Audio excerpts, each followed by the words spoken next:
एक हमारे ब्रज में मदन मोहन जी का मंदिर था। सप्तनिधि का पद गाते हैं ना हम, श्यामा हृदय कमल सो प्रगटो, उसमें दूसरे ठाकुर कौन है? मदन मोहन जी। हमारे वृंदावन के 7 ठाकुर कौन कौन से?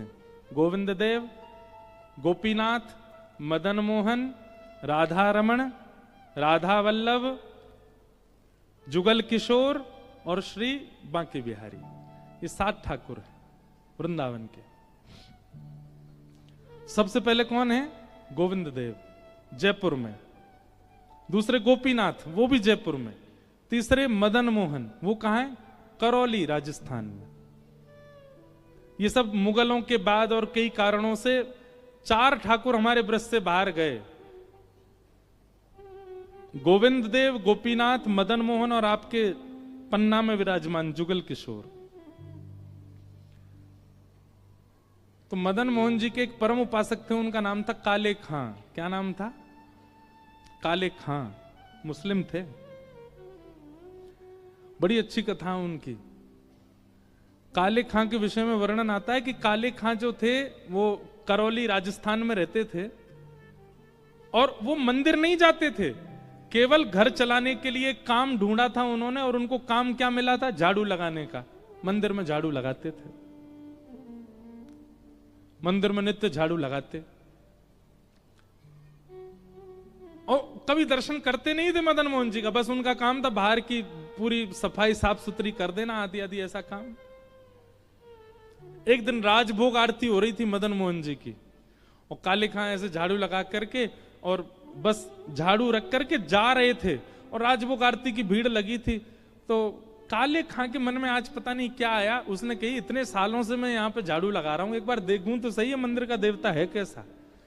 तो भीतर भी नहीं गए, बाहर निकलते निकलते ऐसे पीछे मुड़ करके देखा, और जैसे ही मदन मोहन लाल जी का स्वरूप देखा, कटाक्ष नेत्र, मधुर मुस्कान, हाथ में वंशी। अब काले खां की स्थिति ये हो गई कि पीछे एक बार देख करके काले खां ने जैसे ही आगे देखा, अब वो जहां देख रहा है वहां उसको वही दिख रहे हैं। अब जिधर देखें वही मदन मोहन जी दिख रहे हैं। ये मदन मोहन जी का दर्शन करा रहे हैं आपको टीवी पे, ये मदन मोहन जी, यही छवि दिखे। अब तो काले खां की स्थिति हो गई कि अपने घर जाता और अपनी नमाज आदि जो भी उनकी होती थी वो करते, लेकिन वो नमाज करने भी बैठे तो उसके बाद भी उनको यही रहती कि अब कब भोजन पाके मैं फिर से शाम की सेवा में जाऊं। और शाम को पहुंच गए, जाके अपना झाड़ू आड़ू करके वो फिर से देखा, अब तो रूप माधुरी का दर्शन करके मदन मोहन बोले ये इतना सुंदर बालक, इतना इतना बढ़िया श्रृंगार, इतने सुंदर नेत्र, इतने सुंदर गाल, इतना सुंदर मुखमंडल। अब तो मदन मोहन जी को लत लग गई, काले खां को लत लग गई मदन मोहन जी के। और मैं गलत नहीं बोला, मैंने सही बोला, मदन मोहन जी को लत लगी है काले खां को देखने की।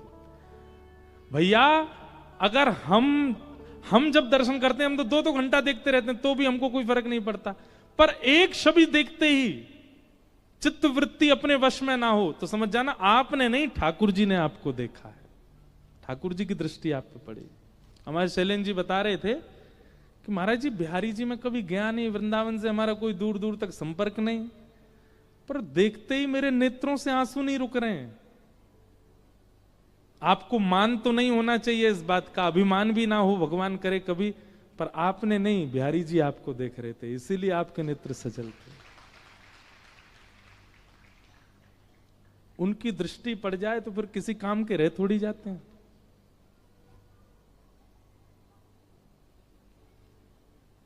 काले खां, अब तो उनकी स्थिति ऐसी हो गई दिन रात मदन मोहन जी में ही बैठे रहते। उनकी पत्नी को यह बात पता चल गई कि ये अपना देवता छोड़ करके अपने परमात्मा को छोड़ के दूसरों के परमात्मा को भजने लगे। काले खां के कोई संतान नहीं थी और उनकी पत्नी ने सारा आरोप लगा दिया मदन मोहन जी पे। बोली कि तुम्हारे संतान इसीलिए नहीं है, हम दोनों के बालक इसीलिए नहीं हो रहे हैं क्योंकि तुम हमारे भगवान को तो मनाते नहीं हो, ये हिंदुओं के भगवान को मना रहे हो। हमारे भगवान को मनाओगे तो संतान होगी ना हमारे घर में। और इस बात का इतना आरोप लगाने लगे काले खां के ऊपर। काले खां बोले अब कुछ ऐसा करना पड़ेगा कि ये आरोप दूर हो। संतान की प्राप्ति की इच्छा नहीं है, इच्छा क्या है कि मदन मोहन जी पे आरोप ना लगे कि इनकी वजह से मुझे संतान नहीं है। वो प्रियतम मानते थे मदन मोहन जी को, अपना प्रेमी। मदन मोहन जी से जाके बोले, हे नाथ, मुझे संतान नहीं चाहिए, पर मेरी पत्नी आप पर आरोप लगाती है कि आपकी वजह से मुझे बालक नहीं हो रहे हैं। मेरी पत्नी आप पर आरोप लगाना बंद कर दे और उसकी बात गलत साबित हो जाए, इसके लिए मैं आपसे कह रहा हूं एक संतान मेरे घर में हो जाए। मदन मोहन जी ने ऐसी सुनी कि उसके 11 महीने बाद ही काले खां के घर एक पुत्र का जन्म हो गया। और पुत्र का जन्म हुआ, अब सुनो बात सुनो, पुत्र का जन्म होकर पिता नृत्य करता है कि मैं पिता बन गया, पर काले खां तो सीधे जैसी पता चली बेटा हुआ है, मदन मोहन जी के मंदिर गए, वहीं जाके नाचने लगे। मेरे मदन मोहन जी कलंक रहित हो गए, मेरे मदन मोहन जी पे अब कोई कलंक नहीं लगाएगा, मेरे ठाकुर जी कलंक रहित हो गए। उनको प्रसन्नता उसकी नहीं कि बेटा हुआ है। मदन मोहन जी, बस अब जीवन में आपसे कभी कुछ नहीं मांगूंगा, आप ऐसे घर वालों का मुंह बंद कर दिया आपने, अब मैं आपका, आप मेरे, हमारे बीच में अब कोई नहीं आएगा। लेकिन एक बात याद रखिएगा, कृष्ण को भजने वाले सब कान खोल के सुनो, सब कुछ सीधा सीधा सीधा सीधा चले ये ठाकुर जी को मंजूर नहीं है। कुछ तो टिगड़मबाजी करते हैं, टेढ़े हैं ना, कुछ तो करते हैं। एक दिन अब धीरे धीरे उनका पुत्र बड़ा होने लगा। अब पत्नी रोकती नहीं थी काले खां को, क्यों, बेटा मिल गया।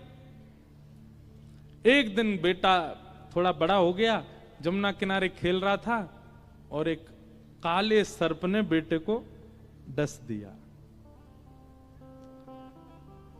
नीला पड़ गया पूरा पुत्र, और उस पुत्र को गोद में लेकर के पत्नी रोते रोते काले खां के पास गई।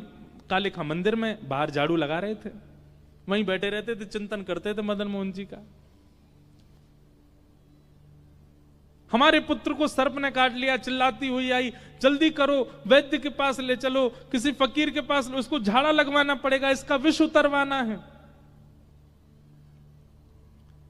और उसी समय घंटे घड़ियाल बजने लगे, मदन मोहन जी की आरती होने लगी। काले खां ने अब नियम बना लिया, तो सारी आरतियों के दर्शन बाहर ही खड़े खड़े करते थे, अंदर नहीं आते थे।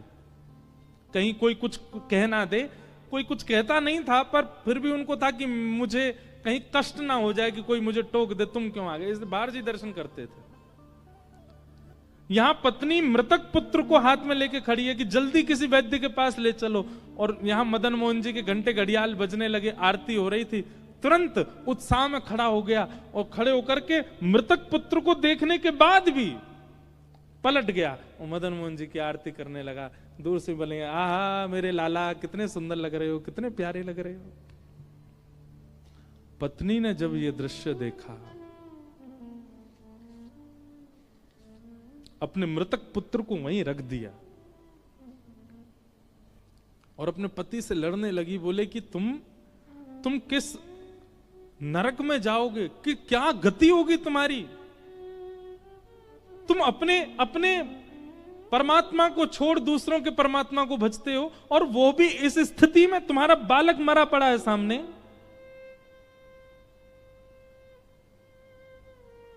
यदि आज ये बालक जीवित नहीं हुआ, तुमसे तो कुछ नहीं कहूंगी मैं भी अपने प्राण यहीं त्याग दूंगी, और मेरा और तुम्हारे पुत्र दोनों के मरने का सारा आरोप लगेगा इस मदन मोहन लाल को। काले खां को यही मंजूर नहीं है, मुझे कुछ भी कह दो, मेरे मदन मोहन जी को कुछ मत करो, वो मेरे प्राण हैं, मेरे जीवन धन है, उनके ऊपर आरोप मत लगाओ।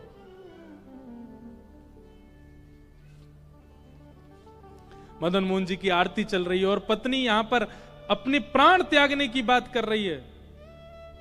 यदि मेरा पुत्र जीवित नहीं हुआ ये आरती विश्राम होने तक, तो मैं भी प्राण त्याग दूंगी। और दोनों के मरने का सुन लो सब गांव वालों और सब शहर वालों, सब दुकानदारों, हम दोनों के मरने का आरोप मदन मोहन लाल। इन्हीं की वजह से ही मरेंगे हम दोनों। काले खां के नेत्र सजल हो गए, अपने मधुर मदन मोहन जी को देख रहे हैं। तो काले खां ने उर्दू में एक पद गाया मदन मोहन जी का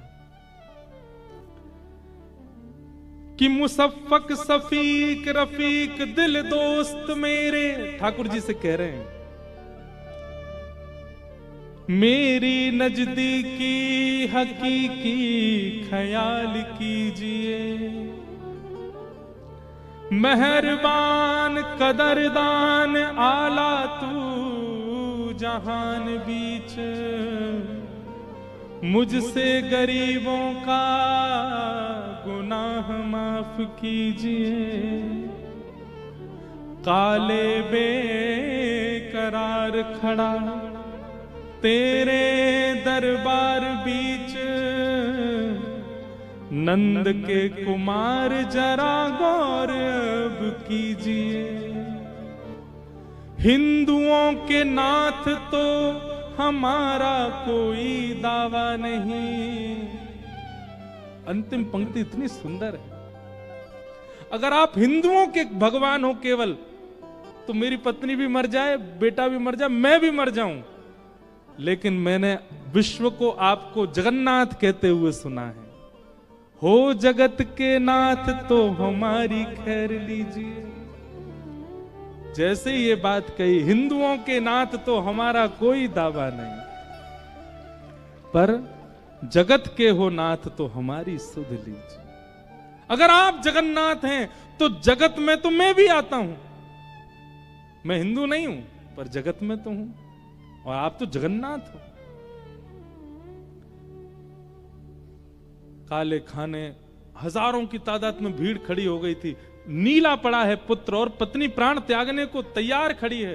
वो काले खां गा रहा है, हो जगत के नाथ तो हमारी सुध लीजिए। और ऐसा कहते ही काले खां का पुत्र जीवित होकर खड़ा हो गया, और जैसे ही खड़े हुए अपने पिता की उंगली पकड़ ली। अपनी भाषा में जो पिता को बोलते हैं वही बोलते हुए, पिताजी एक बालक मेरे साथ खेल रहा था, वो बालक कहां गया? वो बहुत अच्छा था, वो बहुत सुंदर था, वो मेरे साथ खेल रहा था, पिताजी वो कहां गया? उसके बड़े बड़े नेत्र थे, बहुत सुंदर था, उसकी मुस्कान बहुत अच्छी थी, मुझे उसके साथ खेलना नहीं है पिताजी, बस उसके सामने बैठ कर उसको देखना है, वो कहां है पिताजी? काले खां ने अपने पुत्र को गोद में लिया और इशारा करते हुए मदन मोहन जी की ओर देखा, देख सामने देख, वो तो नहीं। और जैसे ही बालक ने देखा, हाँ पिताजी यही तो था जो मेरे साथ खेल रहा था, इतनी देर से मैं और ये यमुना तट पे ही खेल रहे थे। उसी दिन काले खां की पत्नी, उनकी बेगम और उनके पुत्र तीनों और पूरा वंश मदन मोहन जी के दरबार के सेवक बन गए। आज भी मदन मोहन जी में आरती होती है, आरती के बाद ये गाया जाता है। मदन मोहन जी के बाद एक शब्द और गाते हैं वहां पे, करौली राजस्थान में, कारे के बेटा को जब कारे ने खायो, कारे के बेटा को जब कारे ने खायो, तो कारे की कविता सुन बेटा जिवायो है। कारे के बेटा को कारे ने खायो, तो कारे की कविता सुन कारे ने जिवायो है। ये भी तो काले हैं, ऐसे हमारे ठाकुर जी। तो संबंध बहुत जरूरी है ठाकुर जी के प्रति, और वो संबंध कथा बनवाएगी।